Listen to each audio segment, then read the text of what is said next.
Hello champions, how are you? Welcome to Career Adda. Today we will start new topic and next chapter 2 from physics class 9th. The chapter is force and laws of motion. Okay बच्चों, तो motion chapter तो मैंने almost क्या मैंने पूरा ही cover करवा दिया और न्यूमेरिकल्स भी मैंने बहुत सारे करवाए, तो आप प्रैक्टिस करिए और डाउट्स निकालिए। तो हम यहाँ पे क्या करते हैं, चैप्टर 2 स्टार्ट करते हैं, force and laws of motion. तो सबसे पहले बच्चों, व्हाट इज फोर्स? फोर्स क्या है? What is force? It is a push और पुल। हम लोग क्लास 8th में भी पढ़ के आए हैं इसकी डेफिनेशन, क्लास 6th में भी हम शायद पढ़े हैं इसकी डेफिनेशन, और क्लास 7th में भी हम ऐसे लिटिल नॉलेज हमको मिलता रहता है। और अब हमको यहाँ क्लास 9 से क्या करना है, इसको डिटेल में पढ़ना है। ठीक है, तो पुश और पुल को हम क्या बोलते हैं? फोर्स बोलते हैं। कि किसी ऑब्जेक्ट को मैं क्या करता हूँ, पुश करता हूँ या पुल करता हूँ, तो उस जो भी मेरे को पुल या पुश करने के लिए जो भी मुझे कोई काम करना पड़ेगा, वो मुझे क्या करना पड़ेगा, उसको फोर्स लगाना पड़ेगा, है ना, मुझे ताकत लगानी पड़ेगी। तो that is called force, nothing else. Force क्या कर सकता है, क्या क्या इफेक्ट है इसके? किसी भी ऑब्जेक्ट के शेप एंड साइज चेंज कर सकता है ना। शेप एंड साइज को क्या कर सकता है? चेंज कर सकता है। फोर्स को अप्लाई करके हम क्या करते हैं, किसी भी ऑब्जेक्ट का शेप एंड साइज चेंज कर सकते हैं, डायरेक्शन चेंज कर सकते हैं, है ना। अगर कोई ऑब्जेक्ट रेस्ट में है तो उसको मोशन में ला सकते हैं, और अगर कोई ऑब्जेक्ट मोशन में है, जैसे हम गाड़ी चलाते हैं तो ब्रेक अप्लाई करके क्या करते हैं, उसको रेस्ट में लेके आते हैं, तो रेस्ट में ला सकते हैं। तो इसी टाइप के बहुत सारे जो फोर्स के क्या है यूजेस हैं, या इफेक्ट बोल सकते हो आप, कि फोर्स को यूज करके हम फोर्स अप्लाई करके ये बहुत सारी चीजें क्या कर सकते हैं, चेंज कर सकते हैं। Okay champions, how many types of force? आपके सिलेबस में यहाँ पे 2 टाइप के फोर्स दिए हुए हैं, अनबैलेंस्ड एंड बैलेंस्ड फोर्स।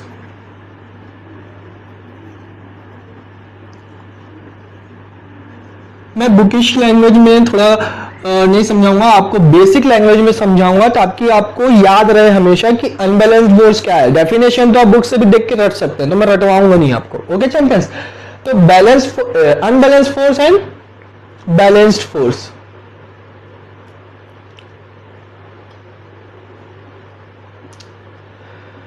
हाँ, बैलेंस्ड फोर्स। अब मैं क्या करूं, एक मैं क्या कर देता हूं, कार का एक ढांचा ले लेता हूं।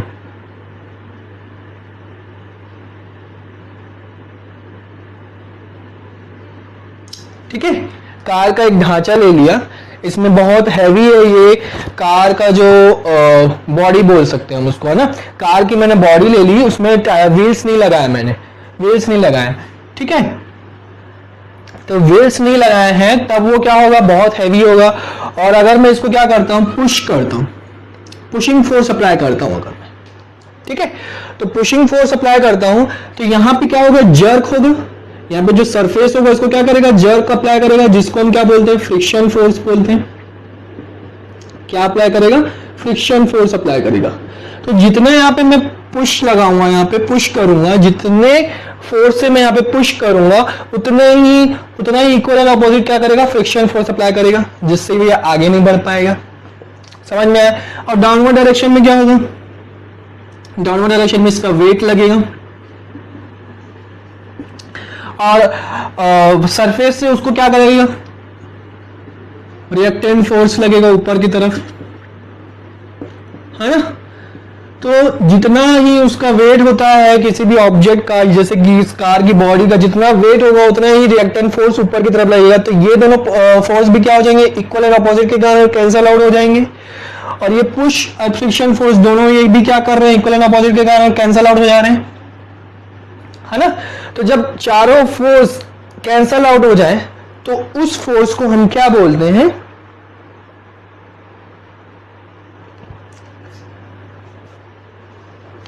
हाँ, जब चारों फोर्स कैंसल आउट हो जाए तो उस फोर्स को हम क्या बोलते हैं, बैलेंस्ड फोर्स। बैलेंस्ड मतलब क्या है, कोई भी बॉडी जो है वो मूव नहीं करनी चाहिए, उसका शेप और साइज चेंज नहीं होना चाहिए, है ना।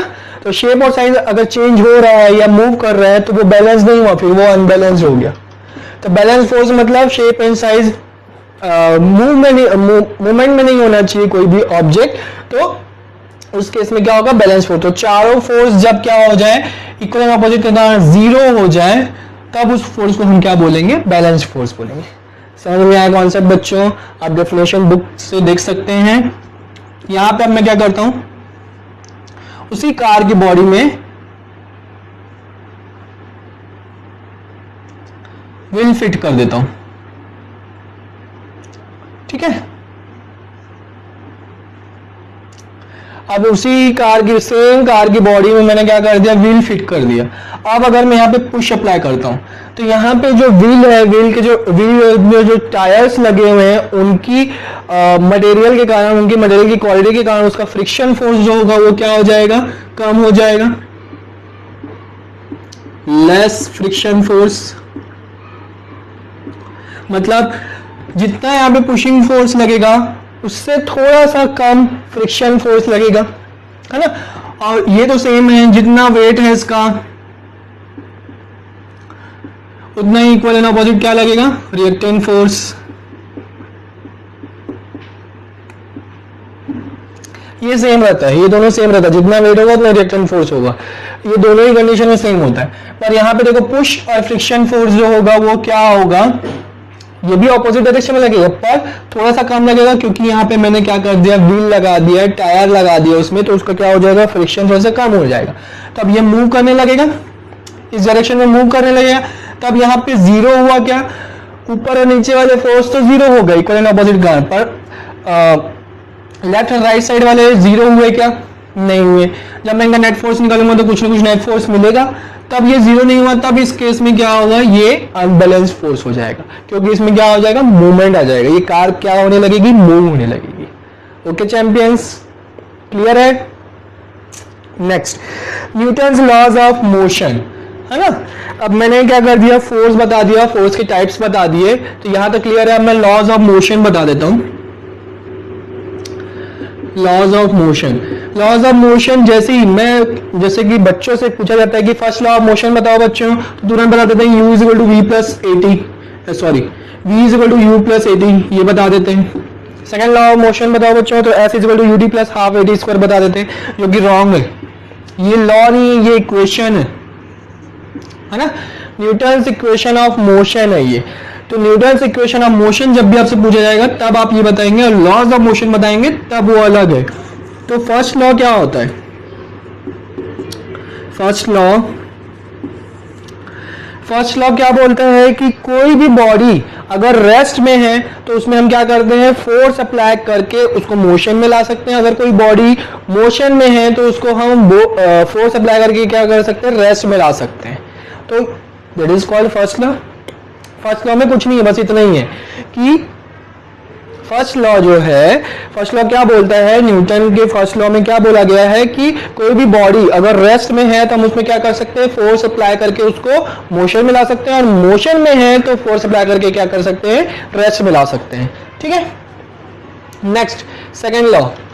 सेकेंड लॉ क्या बोलता है कि यहाँ पे जो हम फर्स्ट लॉ में जो क्या कर रहे हैं, फोर्स अप्लाई कर रहे हैं उसको रेस्ट में लाने के लिए या मोशन में लाने के लिए, तो वो जो फोर्स होता है वो डायरेक्टली प्रोपोर्शनल होता है rate of change in momentum के।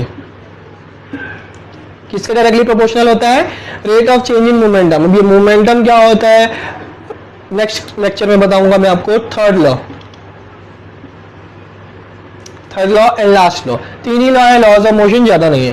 तो जो थर्ड लॉ है ये बोलता है कि जितना इक्वल एंड अपोजिट आप एक्शन करोगे उतना ही इक्वल एंड अपोजिट, सॉरी जितना हम एक्शन अप्लाई करोगे उतना ही इक्वल एंड अपोजिट क्या होगा, रिएक्शन अप्लाई होगा।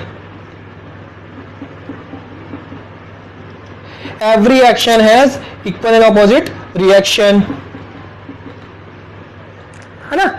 जैसे कि क्या कर दिया आपने, गुस्से में अपने दोस्त को थप्पड़ मार दिया, तो वो क्या हुआ, वो भी गुस्से में आ गया, वो भी आपको क्या कर देगा, थप्पड़ मार देगा। तो क्या हुआ, वो action and equal opposite reaction. और अगर वो थप्पड़ नहीं मारता तो ऑब्वियस सी बात है, नो रिएक्शन। आपका दोस्त अच्छा है मान लीजिए, ठीक है।